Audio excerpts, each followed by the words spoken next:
guys! So this is me, Jenna Chachi.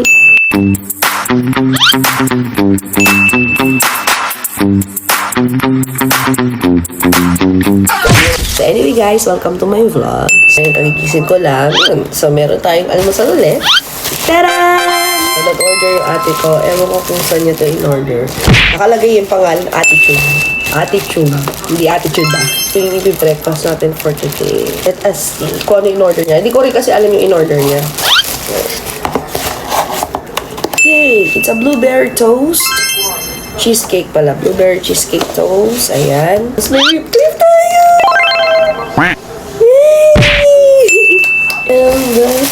And French toast. Yeah, here guys. So, French toast. And see. Wow. Yeah. French toast.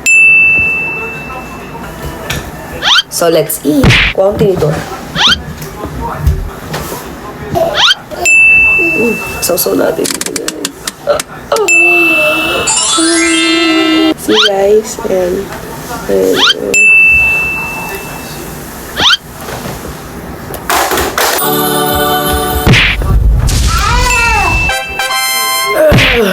ang sarap! Gusto ko kasi talaga sa Korea, yung mga pastry nila talagang it's total bomb.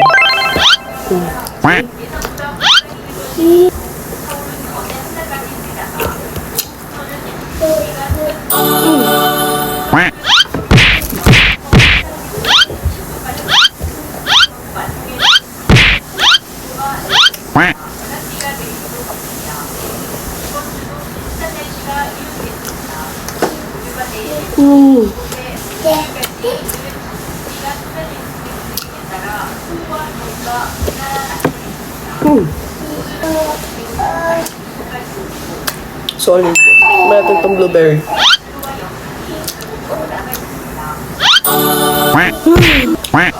Order ako neto ulit.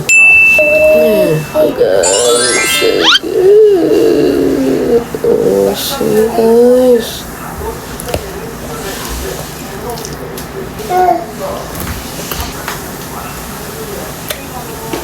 Ang pinaka-whole taste na itong French toast is may cinnamon. Siyempre may butter yan, matik at saka egg. May mga parsley. Sobrang sarap. Tapos meron siya parang confectionery sugar.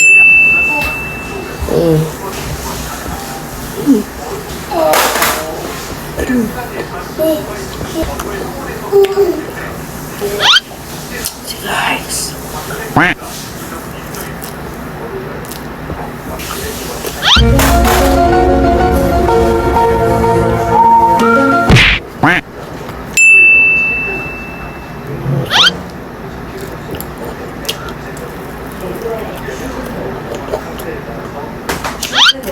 Wala akong sabi, sobrang sarap talaga guys.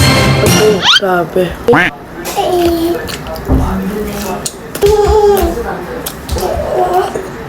Speechless. I will rate this 10 out of 10. As in solid. Napakasarap.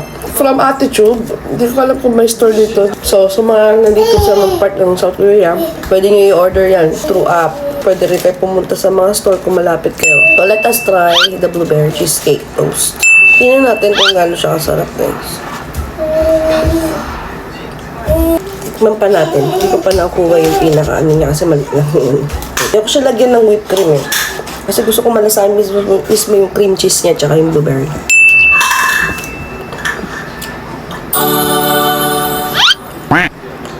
I will rate this also 10 out of 10. Sarap!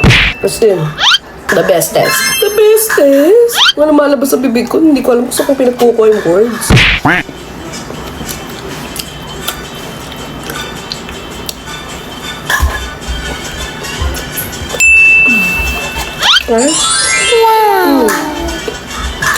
Ang kinaganda dito talaga, both sa organized na yung mga na-order. Ano yung ganda na nga sa panin? Yung ganda pa sa panlasa. Ganun. May madadali ka talagang shop na talagang they are giving. You know, very giving. Yung quality ng pagkain, yung lasa, yung itsura. I don't know, baka mag-order ulit ako next time. Yeah, napakasulit talaga guys. Pero dito talaga ako na-hook. Dito ako na-hook. Ito talaga ang ano neto eh. Sipa. Okay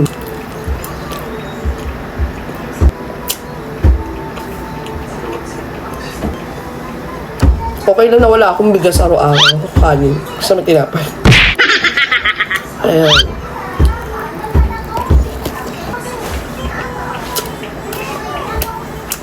Nandito lang yung kapatid ko si Janina. Naku. Hanggang magugustuhan niya rin yung mga ganito. Kasi para sa namin yan. Salyo. May sa tinapay yun. So anyway guys, mamaya ko na ito tatapusin. At thank you for watching my vlog. And I hope na nag-enjoy kayo sa vlog ko. At wag niyo pong kakalimutan. Lagi ko pong sinasabi. Like and follow my FB page. And also share this video. And also like and subscribe on my YouTube channel. So yun lang guys. I just want to share yung breakfast ko for today. Gusto niyo umorder, lalo na dito around South Korea, anywhere. I don't know. Kasi may mga specific delivery app or food delivery app na ginagamit sila. And I'm just only recall sa Pedal app, Coupang app. So actually, sa Coupang ata ito in-order ng ate ko. And you can search the AtiTube there. So yun. Try nyo din. Sobrang okay to. Bigay lang to ng ate ko kasi ito na lang daw yung almasal ko. Yun lang guys. So until on my next video vlog, this is me, Jana Chachi, signing out. Ciao!